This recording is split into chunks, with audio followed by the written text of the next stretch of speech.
জঙ্গলের রাজা বাঘমশাই ঢাক ঢোল পিটিয়ে জানিয়ে দিল, কোনো শিশুকে নিরক্ষর রাখা চলবে না। সবার জন্য যথাযথ শিক্ষা ব্যবস্থা সুনিশ্চিত করতে হবে। সব ছেলে মেয়ের স্কুলে পাঠাতে হবে। পড়াশোনা শেষ হলে সবাইকে সার্টিফিকেট দেওয়া হবে। শুরু হলো সর্বশিক্ষা অভিযান। হাতির বাচ্চা স্কুলে এলো। বাদর, মাছ, কচ্ছপ, বিড়াল, উট, জিরাফ সবার বাচ্চা স্কুলে পৌঁছে গেল। শুরু হলো ধুমধাম করে পড়াশোনা। ফার্স্ট ইউনিট টেস্ট হলো। হাতির বাচ্চা ফেল। কোন সাবজেক্টে ফেল? হাতি এসে প্রশ্ন করে, গাছে ওঠা সাবজেক্টে ফেল করেছে। হাতি পড়ল মহা চিন্তায়, তার ছেলে ফেল, এটা কোনোভাবেই মেনে নেওয়া যায় না। শুরু হলো খোঁজাখুঁজি। ভালো টিউটর পেতেই হবে। সন্তানের শিক্ষার ব্যাপারে কোনো রকম কম্প্রোমাইজ করা যাবে না। হাতি এমন একটাই টেনশন, যেভাবেই হোক ছেলেকে গাছে চড়া দেখতে চায়। গাছে ওঠা সাবজেক্টটাকে টপার করে তুলতে হবে। ফার্স্ট সেকশন অতিক্রান্ত। ফার্স্ট রেজাল্ট আউট হল। দেখা গেল হাতি, উট, জিরাফ, মাছ সবার বাচ্চা ফেল।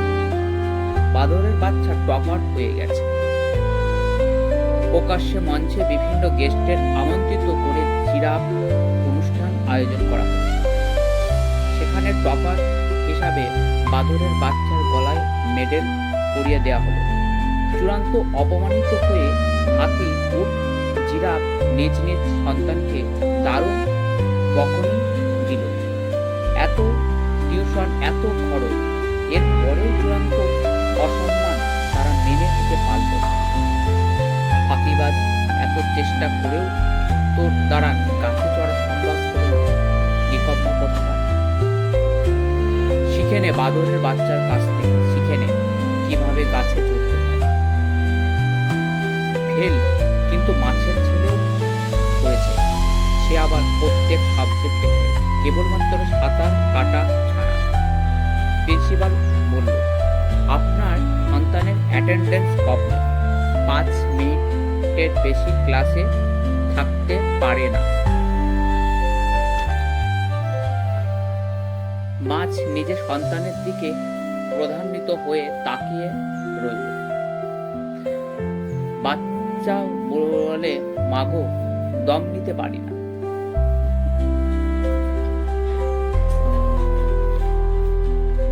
ভীষণ কষ্ট হয়। আমার জন্য জলের মধ্যে কোনো স্কুল দেখলে ভালো হতো না? মাছ বলে, চুপ কর বেয়াদব, এত ভালো স্কুল আর কোথাও খুঁজে পাবে না। পড়াশোনার মন দে, স্কুল নিয়ে তোকে ভাবতে হবে না। হাতি, জিরাফ, উট নিজে নিজের ফেলিওর বাচ্চাকে বকুনি দিতে দিতে বাড়ি ফিরে চলল। পথের মধ্যে বুড়ো খ্যাকশিয়ালির সঙ্গে দেখা। খ্যাকশিয়াল বলে, কি হয়েছে সেটা তো বলবে। হাতি বলে, এত বড় শরীর নিয়ে গাছে চড়তে পারে না। শিয়াল অট্ট হাসিতে ফেটে পড়ল।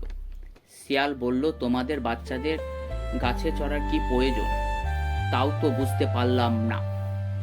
শোনো হাতি, তুমি নিজের বিশালাকার সুর উঠিয়ে ধরো। গাছের সবচেয়ে বড় ফলটি পেরে ভক্ষণ করো। তোমার গাছে ওঠা লাগবে। উঠ ভাই, তোমার অনেক উঁচু হাড় রয়েছে, ঘাড় বাড়িয়ে দাও। গাছের সর্বশ্রেষ্ঠ ফল পাতা পেরে খাও। বোন মাছ, তোমার সন্তানকে নদীর স্কুলে ভর্তি করে দাও। ওকে মন ভরে সাঁতার কাটতে দেখাও। একদিন তোমার থেকেও নদী অতিক্রম করে সমুদ্র পাড়ি দেবে। 7 সমুদ্র পার করে তোমার নাম উজ্জ্বল করবে। ওকে রাজার স্কুলে মোটেও পাঠিও না, ও মারা যাবে। মনে রাখতে হবে, শিক্ষা আমাদের সন্তানের জন্য, শিক্ষার জন্য আমাদের সন্তান নয়। প্রত্যেকটি শিশুর মধ্যে কিছু না কিছু স্পেশালিটি আছে। আমাদের দায়িত্ব হলো সেটাকে খুঁজে বের করা, তাকে সঠিক পথ দেখিয়ে দেওয়া। তাহলেই দেখবেন সে নিজে থেকেই নিজের গন্তব্য পৌঁছে যাবে।